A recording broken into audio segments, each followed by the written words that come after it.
اللهم افتح لي ما تسكر ويسر لي ما تعسر. فأقول هذا الدعاء رغم أنه يقال بالعامية لكنه دعاء جميل. إذا أنت دعوت الله وأنت موقن يسر الله لك كل ما تعسر، وفتح الله لك كل ما تسكر، قرب الله لك البعيد، وبارك لك فيما في أيديك وأعطاك. اللهم إن كان رزقي في السماء فأنزله. السلام عليكم ورحمه الله وبركاته. ازيكم حبايب قلبي، عاملين ايه؟ يا رب تكونوا بخير. وحشتوني جدا جدا من الفيديو اللي فات للفيديو ده طبعا. ربنا ما يحرمنيش منكم ابدا ابدا ويخليكم ليا. النهارده بقى يوم جديد وروتين جديد، والروتين النهارده في المطبخ ومش هنطلع من المطبخ. وبقى بصوا يا نهار رغاوي ويا نهار غسيل وحاجات كتيره جدا يعني. بصوا بقى، حماتي هتجيني بكره، وحماية طبعا هينوروني، ربنا يخليهم ليا ويديهم الصحه يا رب، اللهم امين. جايين بقى ويشرفوني، واول مره حماتي تيجي عندي. حماية جه قبل كده، بس حماتي اول مره تخش بيتي دوت. جت عندي كتير في الشقه اللي الناحيه التانية اللي هي في القاهره، بس اول مره تجيني اسماعيليه وكده. بصوا بقى، النهارده الروتين مختلف عن اي يوم. عندي بقى شويه مواعين كده، مش مواعين كتيره قوي، بس احنا طول ما احنا واقفين في المطبخ هنطلع مواعين قد كده وهنغسل وايه، وهنظبط الدنيا. بس قبل ما نبدا بقى كده غسيل وتنظيف وكده ودعك بقى والكلام ده كله، حطي لي اللايك الجميل كده بالله عليكي، ما تنسي تدعي لي دعوه حلوه من القلب، ربنا يكرمكم يا رب، اللهم امين. بص بقى، جبت طبق زي ما انتوا شايفين كده، مليته ميه وحطيت فيه شويه صابون سايل. آم، ورحت ايه بدعك بقى بيه كله، هدعك بقى كل حاجه بشويه بالطبق دوت والصابون. هدعك بقى بوتاجاز وحوض ورخامه وكل حاجه وازايز. هتقولوا لي ساره، ما انت عندك تلاجة الميه. هقول لكم حبايب قلبي، بملى الازايز دي بصراحه عشان واحنا بناكل، لما بنحط الاكل وكده لازم يبقى جنبنا ميه. يعني انا ما بعرفش اقعد على الاكل غير لما اجيب ميه معايا. فانا ما بنقومش كل شويه نملى بقى الكوبايه عشان نشرب الكلام ده كله، فبروح مالي بقى ازايز ديت. انا كده كده بجيب ميه معدنيه عشان خاطر بنتي الصغيره وكده. فالازايز اللي بتفضل منها بروح ملياها ميه من الحنفيه واروح حطها في التلاجة. اما نيجي ناكل ولا حاجه بجيب جنبي ازازتين 3 4 من اللي هم الصغيرين دول، ناكل ونشرب ونشبع والكلام ده كله. محدش يقوم من على الاكل، لان انا بكره جدا اي حد يبقى قاعد على الاكل ويقوم. تمام. مسكت بقى اللي هو الركن دوت اللي هو فيه الكاتل والحاجات ديت.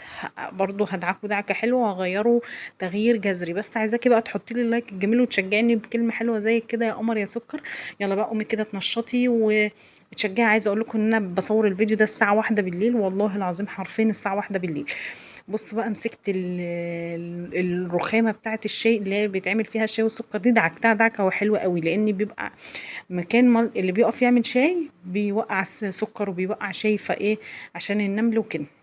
رحت ماسكاها دعكها زي ما انتوا شفتوها كده، ورحت ماسكه الفوطه ورحت مروقه عليها ترويقه محترمه.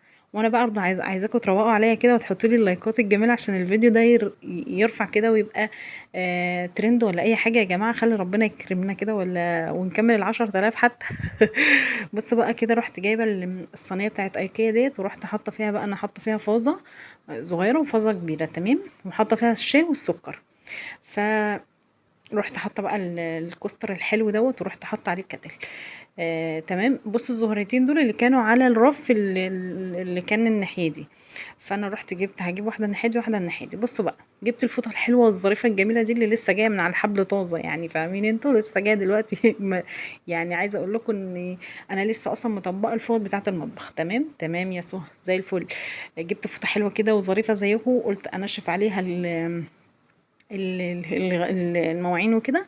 انا بحب اصفي البتاع بتاع المواعين ده قوي، اللي هو بتاع الطماطم دوت اللي هو شفشق الخلاط وكده.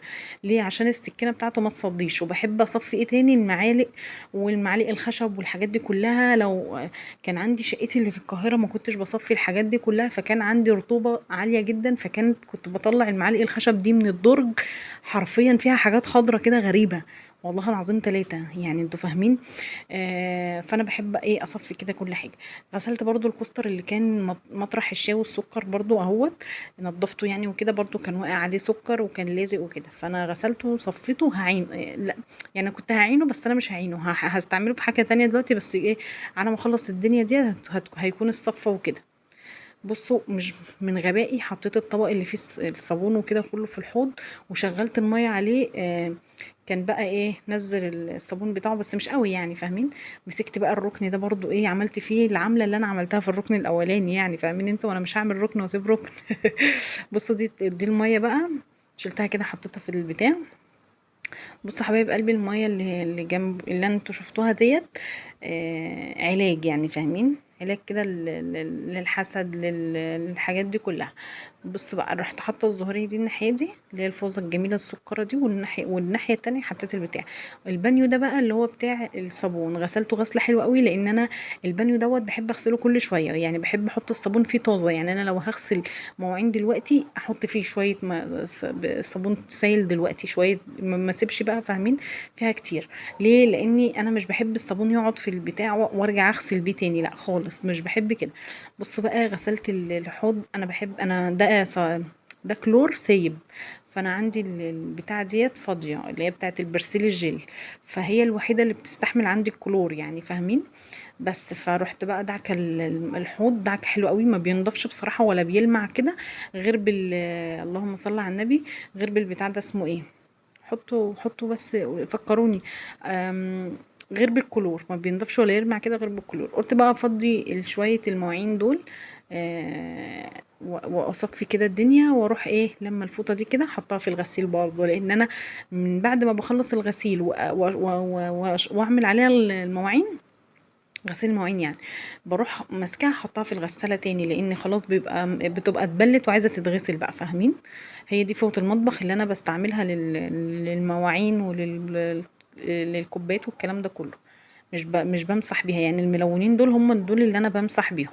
تمام. وساعات بغسلهم والله وبستعملهم برضو بيبقوا نضاف، لان انا مش بستعملهم، مش بمسح بيهم حاجات يعني، فاهمين خالص يعني. جيت بقى على الركن دوت اللي مليان بقى ايه، حاجات كده افشخانات يعني.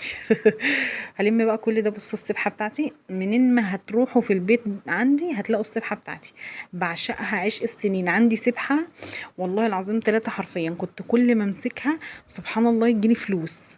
بس السبحه دي اتقطعت مني، فانا عايزه اصلحها وكده، لان انا بحبها جدا وبتفائل بيها قوي قوي قوي، من يعني لما بمسكها كده واصبح بيها سبحان الله ربنا بيفرجها عليا. جبت بقى الازاز بتاعت بنتي دي، حطيتها كده جنب الكاتل برضو، يعني جنب الركن بتاع المشروبات والكلام ده كله، لان انا لما باجي احضر رضع بحضرها هنا في المكان ده، فاهمين، فعشان تبقى كل حاجه تحت ايدي وكده. فمسكت بقى الرف ده كده كله، دعكته نضفته كده تنظيفه حلوه قوي. انا مسكت المطبخ نضفته يعني الرخامه نضفتها تنظيفه عميقه جدا جدا جدا، انتوا فاهمين بقى. بلعب عادي، ما تاخدوش في بالكم. مسكت بقى كده الاباجوره، قعدت كده اظبط فيها يمين وشمال ويمين وشمال.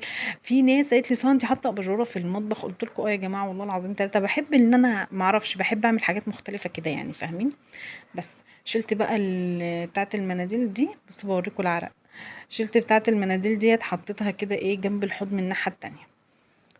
هرص بقى اللي هو المعالق والشوك والكلام دوت اللي هي ديت. بصوا انا بحبها جدا حرفيا، في ناس كتيره قالت لي سواء الموضه دي انتهت من زمان يعني. انا بحب يا جماعه اشيل المعالق كده تكون ناشفه، وبعدين انا لما بحطها عندي في درج ولا بتاع والكلام ده كله بحسها بتصدي، لكن هي كده بتصفي ميتها لو فيها ميه ولا حاجه، بتصفي الميه بتاعتها مش بتبقى وحشه، فاهمين. انا بحبها بصراحه يعني، فبس كل واحد بقى حر.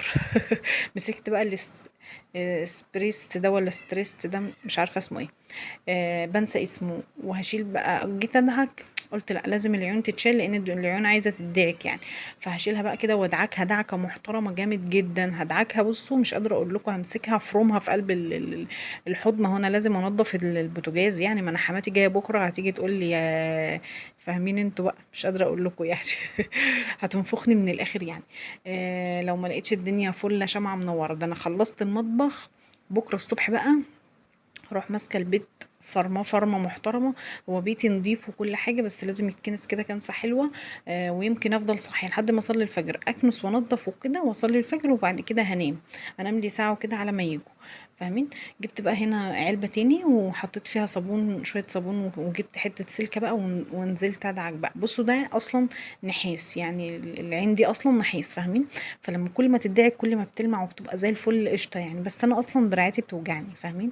بس انا دعكت على قد ما اقدر يعني. هي بصوا خليتها يعني ايه اهي، يعني الى حد ما بتلمع يعني. بس دخلت بقى على الالمونيا. انا عايزه اوريكم ده واوريكم ده، وانا بعد كده هكمل بقى الايه بقيت الغسيل بتاعت البتوع يعني بتوع البوتاجاز يعني. بس عايزه اقول لكم اقسم بالله راحه نفسيه غير عاديه ان انا منضفه المطبخ ومخليها فله شمعه منوره كده. جبت بقى، بصوا ده باسكت انا بغسله بالليفه، بخليه فله وبحطه هنا جنب البوتاجاز جنب ايدي عشان لو عايزه احط حاجه محتاجه كده يعني. حطيت بقى حاطه في الغساله بالمره كده وانا واقفه، وكده المطبخ اهو خلص. وبصوا بقى الحوض فله. بصوا راحه نفسيه غير عاديه. قومي بقى كده تنشطي واعملي بقى روتين كده في المطبخ. وكده الفيديو بتاعي خلص، وباي باي.